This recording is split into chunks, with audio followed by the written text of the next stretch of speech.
예수께서 거기를 떠나사 고향으로 가시니 제자들도 따르니라. 우리가 앞에서 회당장 야이로의 딸을 살리신 장면을 보았는데 그 장소가 가버나움입니다.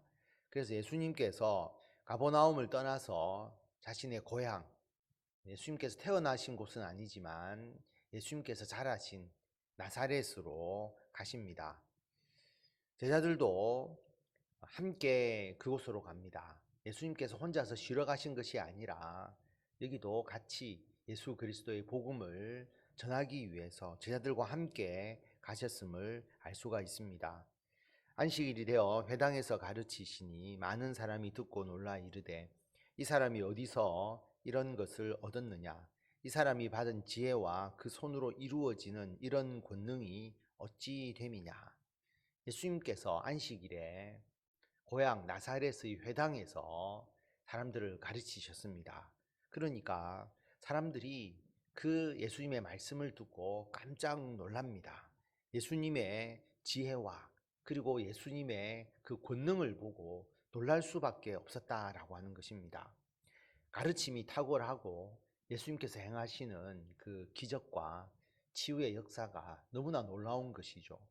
그런데 우리는 그런 예수님의 모습을 직접 본다면 예수님을 구원자로 믿고 경외할 것인데 나사렛 동네의 사람들은 예수님에 대하여서 놀라면서도 불신합니다. 의심하죠. 이 사람이 어디서 이런 것을 얻었느냐? 어떻게 이렇게 할 수 있느냐? 그렇게 의심하고 반문합니다. 이 사람이 마리아의 아들 목수가 아니냐? 야고보와 요셉과 유다와 시몬의 형제가 아니냐?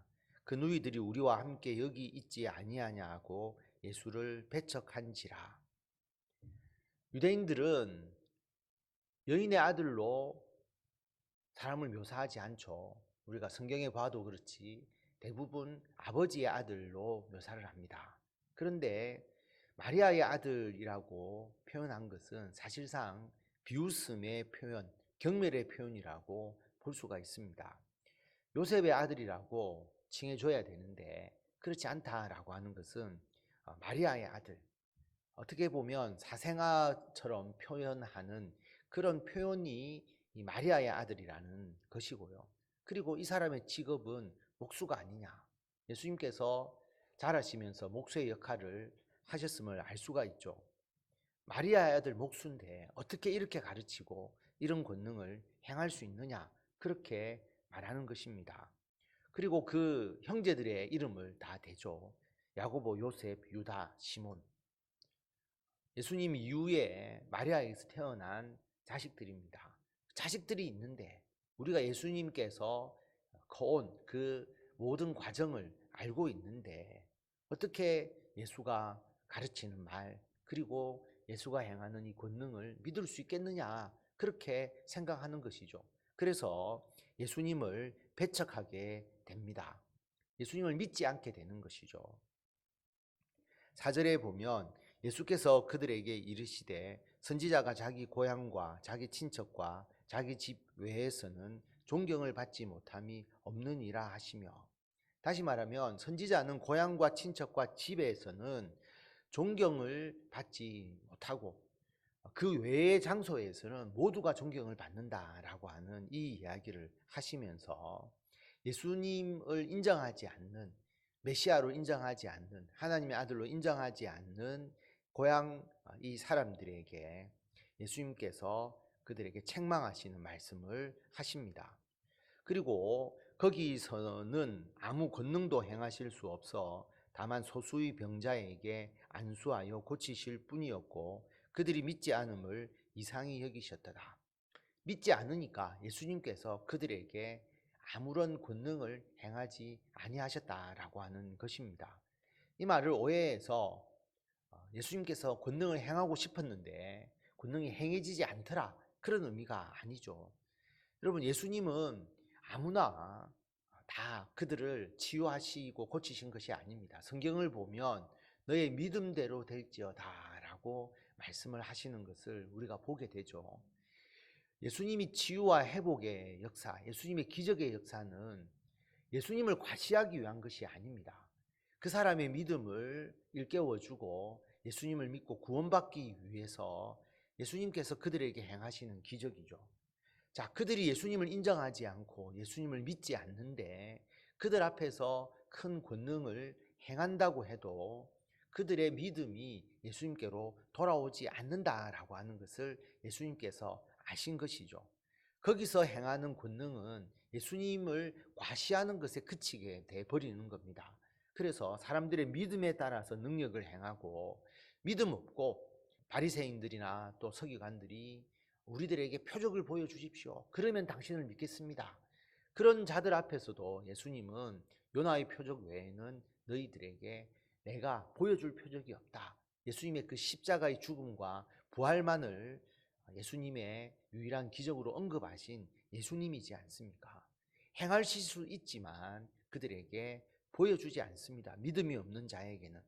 그래서 정말 치유가 필요한 소수의 병자, 그리고 그들은 예수님의 치유를 바라고 예수님의 기적을 소망하는 소수의 사람들에게만 안수하여 고치셨습니다. 그리고 그들이 믿지 않음을 오히려 이상히 여기셨다라고 하는 것입니다. 여러분 한번 생각해 보십시오. 우리들이 같이 자라던 사람 중에서 아주 유명한 목회자도 되고 또 유명한 인물이 되었다라고 하면 여러분들은 그 사람을 믿지 않을까요? 그 사람이 하는 일을 인정하지 않을까요? 아니면 오히려 더 친근하게 여기면서 어떻게 그렇게 되었는지 더 궁금하게 여기고 그 과정을 그리고 그 이유를 더 알고 싶어 하고 그래서 더 친하고 더 잘 아니까 더 그의 뜻을 따라서 행하려고 하겠느냐라고 하는 것입니다. 그러므로 나사렛 동네에 그 믿음 없음을 예수님께서 이상하게 여기십니다. 이에 모든 촌에 두루 다니시며 가르치시더라. 12 제자를 부르사 둘씩 보내시며 더러운 귀신을 제어하는 권능을 주시고, 그래서 나사렛 주변에 다른 촌, 다른 마을로 두루 다니시면서 가르치십니다.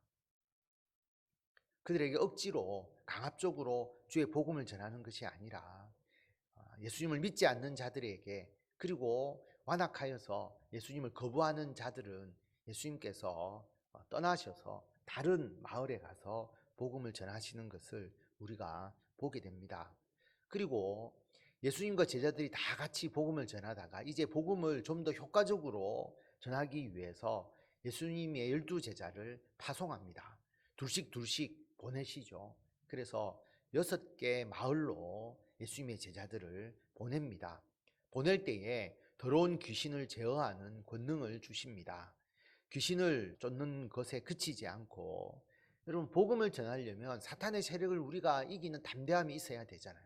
귀신을 내어 쫓는 능력, 그리고 병을 치유하는 능력을 제자들에게 주십니다. 그리고 명하시되 여행을 위하여 지팡이 외에는 양식이나 배낭이나 전대의 돈이나 아무것도 가지지 말며 신만 신고 2벌 옷도 입지 말라 하시고, 예수님께서 딱 지팡이 하나만 가지고 가라. 신발 신어야 되고 옷은 입어야 되죠. 그러나 그 외의 모든 것은 필요 없다라고 말씀을 하십니다. 여분으로 모든 것을 챙기지 마라. 여행을 하면서 복음을 전하면서 그곳에서 조달하라라고 하는 것입니다. 먹어야 되고 필요한 것이 있지만 미리 다 준비해서 가지 마라라고 말하는 것이죠. 왜냐하면 그 준비를 하다 보면 하나님의 말씀 전파에 집중할 수가 없습니다. 준비물에 더 신경 쓸 수밖에 없게 되는 것이죠. 그래서 그런 준비물에 신경 쓰지 않고 여러분 지팡이 하나 들고 신발 신고 옷 입고 나가게 된다면 어디든지 갈 수가 있잖아요. 그러니까 예수님께서 오직 복음 전파에만 관심을 가지라고 말하고, 자, 우리가 미리 여분을 것을 준비하지 않으면 현지에서 조달을 해야 되니까 당연히 하나님의 도우심에 대한 간절함이 더 있겠죠. 하나님께서 도와주셔야 되니까, 그것을 하나님께서 채워주셔야 일을 할 수 있으니까 하나님의 도우심에 의존하게 됩니다. 그리고 많은 여분이 있으면 복음 전하는 자가 청빈해질 수가 없잖아요.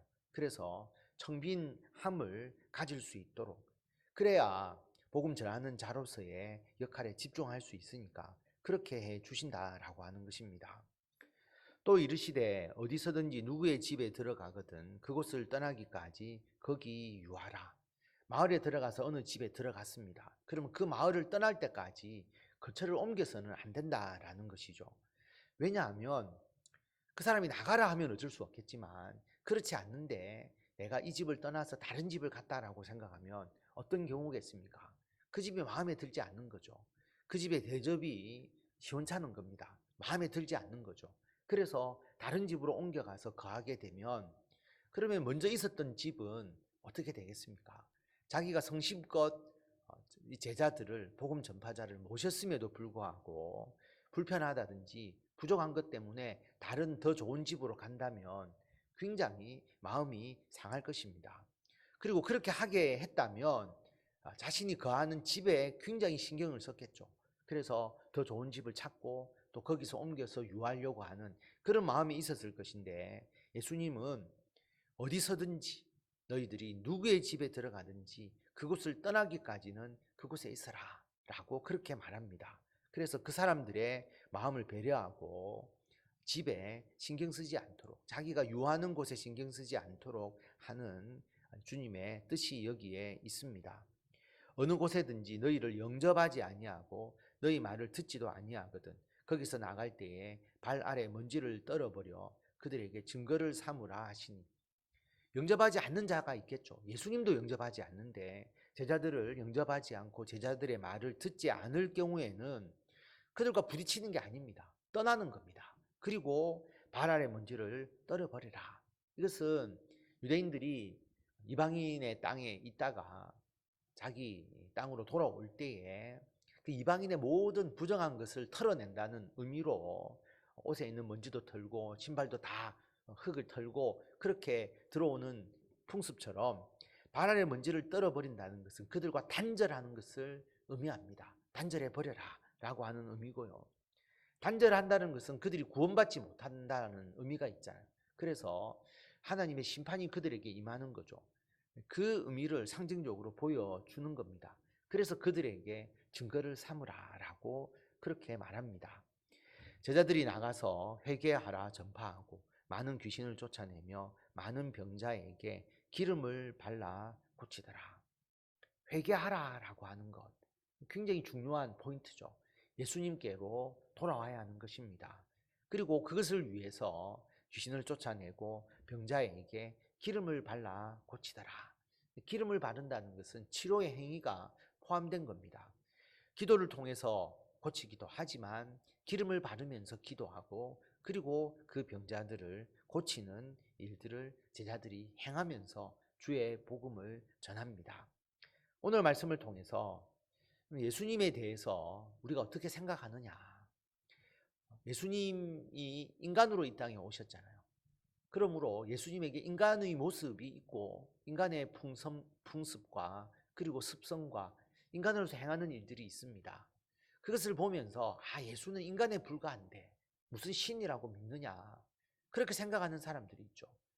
나사렛 사람들이 어릴 때 예수가 우리가 커가는 과정 목수하면서 일하는 과정 내가 다 봤는데 무슨 예수가 선지자냐 예수가 무슨 메시아냐 그렇게 주장하는 것과 예수님의 인간의 모습을 보고 예수님이 인간에 불과하다라고 이야기하는 것과 다를 바 없다라고 하는 것입니다. 예수님의 본질적 모습을 보지 못하게 되면 예수님을 구주로 영접할 수가 없는 것입니다. 그리고 예수님께서 예수 믿는 자를 제자로 파송하잖아요. 우리들도 제자로 파송합니다.